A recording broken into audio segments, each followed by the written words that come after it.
DD Tamil நேயர்களுக்கு வணக்கம். தொடர்ந்து நாம் திருமந்திரத்தை சிந்தித்து கொண்டிருக்கிறோம். ஆகம சிறப்பு என்கிற அதிகாரத்தில் ஒரு பாடலை பார்த்தோம், 28 ஆகமங்கள் என்று. இன்றைக்கு நாம் பார்க்க போகிற 63வது பாடலில் திருமூலர் 9 ஆகமங்களை சொல்கிறார். இந்த 9 ஆகமங்களைத்தான் நான் தமிழில் 9 தந்திரமாக செய்தேன் என்று இந்த பாடலில் சொல்கிறார். இந்த பாயிரம் ஏன் முக்கியம்னா, இந்த நூல் முழுமையும் நான் என்ன செஞ்சுருக்கேன், என்ன சொல்லியிருக்கேன் அப்படின்றதெல்லாம் தொகுத்து சொல்லிடுறார்.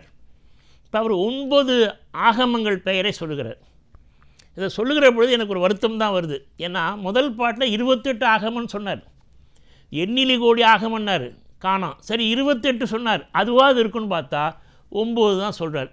அப்படி என்றால் திருமூலர், நான் நினைக்கிறேன் இந்த 28 அவர் காலத்தில் இருந்திருக்கும், படிச்சுட்டு இதில் எது தி பெஸ்ட், சிறந்ததுன்னு 9 ஆகமங்களை எடுத்து இந்த 9 ஆகமங்களை நான் தமிழில் செய்கிறேன், 9 தந்திரமாக செய்கிறேன் என்று இந்த பாடலில் சொல்கிறார்.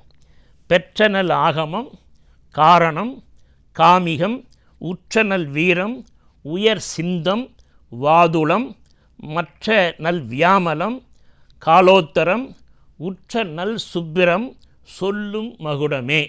9 ஆகமத்தின் பெயரை இந்த பாட்டில் சொல்லிட்டார். பாட்டு என்ன 63. இப்போ நான் மீண்டும் அந்த 9 ஆகமத்தின் பெயரை சொல்கிறேன்.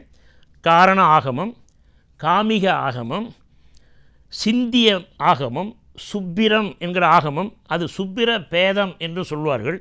6 வீரம் என்கிற ஆகமம், வாதுளம் என்கிற ஆமகம், காலோத்தரம் என்கிற ஆகமம், மகுடம் என்கிற ஆகமம், 9வது யாமலம் என்கிற ஆமகம்.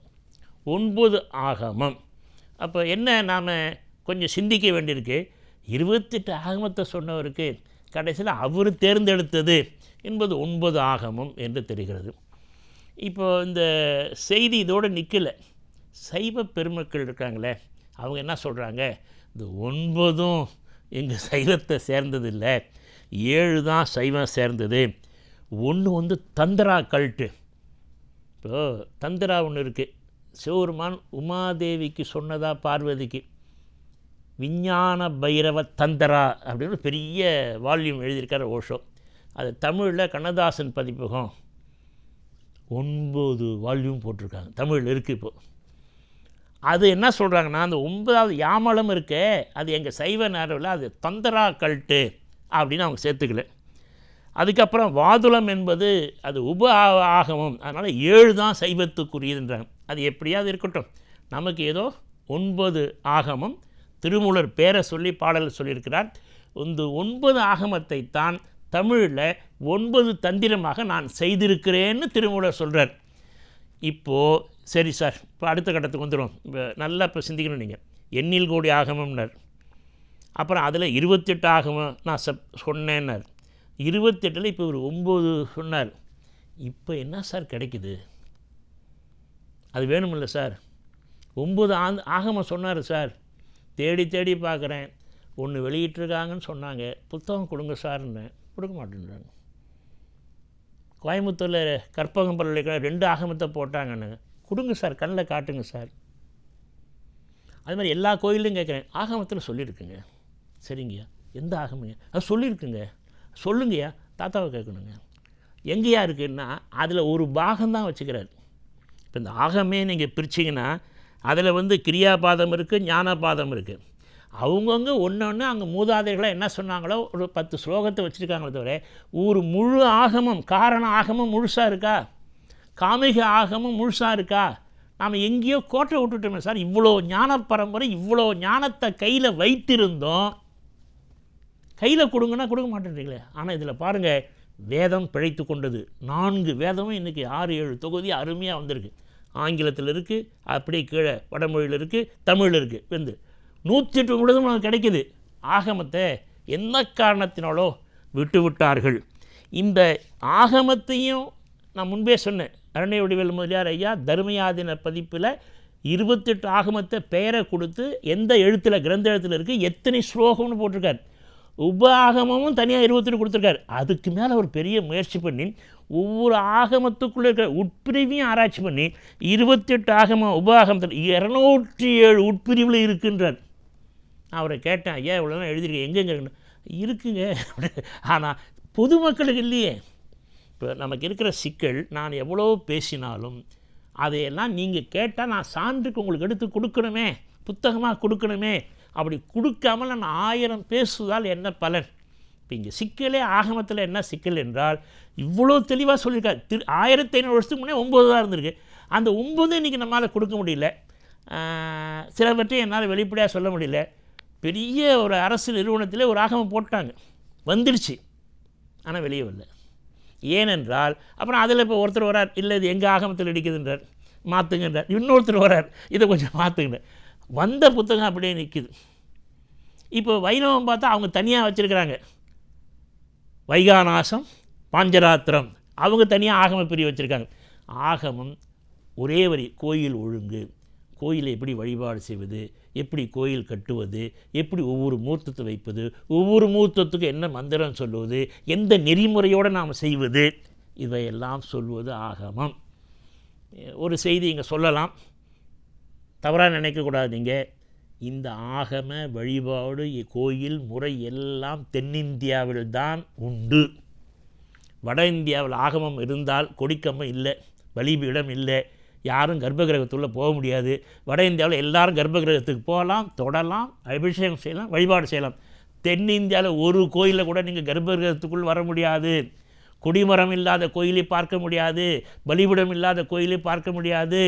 இங்கே தான் ஆகமம் முழுமையாக நிலை பெற்றிருக்கிறது. திருமூலர் தமிழ்நாட்டை சேர்ந்தவர், ஆகமத்தை வலியுறுத்தி சொல்லியிருக்கிறார். எனவே தான் இந்த நுட்பமான வேறுபாட்டை நீங்கள் புரிந்து கொள்ள வேண்டும். எனவே தான் சில ஆகமம் வந்திருக்கின்றாங்க, காமிக ஆகமம் முழுமையாக வந்துவிட்டது என்று எனக்கு செய்தி கிடைத்தது. இன்னும் எனக்கு கை கிடைக்கல, கிடைத்தால் அடுத்த நிலையில் நாம் சொல்லலாம். அதனால தான் நம்முடைய உயிர்கள் பெற வேண்டிய நிறைவான அடிப்படை நெறி கருத்துக்களை தெளிவாக சொல்வது ஆகமம். உயிர், கமம் அணைத்து கொள்வது. ஆகமம் என்பது வழிபாட்டுக்குரிய எல்லா செய்திகளையும் தொகுத்து சொல்லுகிற அருமையான நூல். நமக்கு இப்பொழுது 9 ஆகமங்களை பற்றி திருமூலர் சொல்லியிருக்கிறார். ஆனால் இப்பொழுது அநேகமாக நான் பேசிய பிறகு எனக்கிட்ட யாராவது வந்து கொடுக்கலாம், ஒரு 2-3 ஆகமமாவது கிடைக்கும் என்று நான் நம்புகிறேன். இது தந்திராவை பற்றி ஆகமம். அதனால் சைவ பெருமக்கள் பெரும்பாலும் இதை ஏற்றுக்கொள்வதில்லை.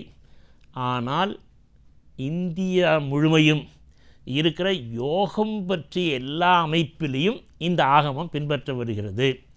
அது மிக பழமையானதாக இந்த விஞ்ஞான பைரவ தந்திரா என்பதை பற்றித்தான் இன்றைக்கு உலகம் முழுமையும் பேசி கொண்டிருக்கிறார்கள்.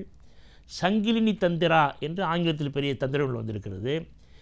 இதை பற்றி வெளிநாட்டினர் தான் அதிகமாக படிக்கிறாங்க. இப்போ இந்த 9 ஆகமத்தில் வெளிநாட்டில் வருகிறவர்கள் ஈர்க்கப்பட்டது எதனால் என்று சொன்னால், மற்ற நம்ம சைவ வைணவ நடைமுறையில் இருக்கிற ஆகமம் இல்லை, இந்த தந்திரா இருக்க பாருங்கள், அதில் தான் ரொம்ப ஈர்க்கப்பட்டவர்கள் வந்திருக்கிறார்கள். அதுக்கு உரியதான் யாமலம். இதில் நான் ரொம்ப வேந்து போனது, இப்பொழுது அந்த 10 தொகுதியும் படித்தேன். விஞ்ஞான பைரவ தந்திரா 112 டெக்னிக், 112 முறை சிவருமான் பார்வதிக்கு சொன்னது. அது இப்போ நம்ம அது பெரும்பாலும் மூச்சை அடிப்படையாகுது, மூச்சை கவனித்தல். ரொம்ப முயற்சியெல்லாம் பண்ண வேணாம். திருமூலர் ஒரு இடத்துல சொல்கிறார், மண்மனம் எங்கு உண்டு வாயு அங்கு உண்டு, மண்மனம் எங்கு இல்லை வாயு அங்கு இல்லை. அதனால் மனதோடு தொடர்புடையது மூச்சு. மனம் நின்றால் மூச்சு நின்றுவிடும், கண்கள் இமைப்பது நின்றுவிடும். மனம் அசைந்தால் மூச்சு அசையும், கண்கள் அசையும், நீங்கள் தேவராகலாம். இப்போ இந்த இதில் என்ன ரொம்ப முக்கியம்னா 112 ரொம்ப அழகாக ஓஷோ சொல்லுகிறார், எல்லாம் விளக்கிட்டே வரார். ஒரு இடத்துல சொல்கிறார், இப்போ அந்த 112 தந்திராவையும் இது செய்யணும்னு அவசியம் இல்லை. ஒரு 5 வேண்டாம், 1 நீ 1 பிடிச்சிக்கிட்டால் போதும், 112 உனக்கு வேணாம். அப்புறம் சொன்னார் பாருங்கள், அதான் மகிழ்ச்சி. அந்த 1 உனக்கு பொருந்தலையா, 1 உனக்கு வரலையா, மகிழ்ச்சி, சந்தோஷப்படு, விட்டுடு, உனக்கானது இல்லை இது, நீ உன் வேலையை பாரு, உனக்கானது இல்லை, உனக்கு என்ன வேணுமோ அதை எடுத்துக்கொள். எனவே நம்ம இந்த ஆகமங்களில் 108ல் 9 வந்தோம், 9ல் யாமலம் தந்திராவுடையது. இந்த தந்திரா தான் இன்றைக்கு வெளிநாட்டில் அதிகமாக பின்பற்றப்பட்டு வருகிறது என்று சொல்லி, தமிழ் ஆகமத்தை காப்போம், தமிழ் ஆகமத்தை மீண்டும் புத்துயிர் பெற செய்வோம். அனைவருக்கும் நன்றி, வணக்கம்.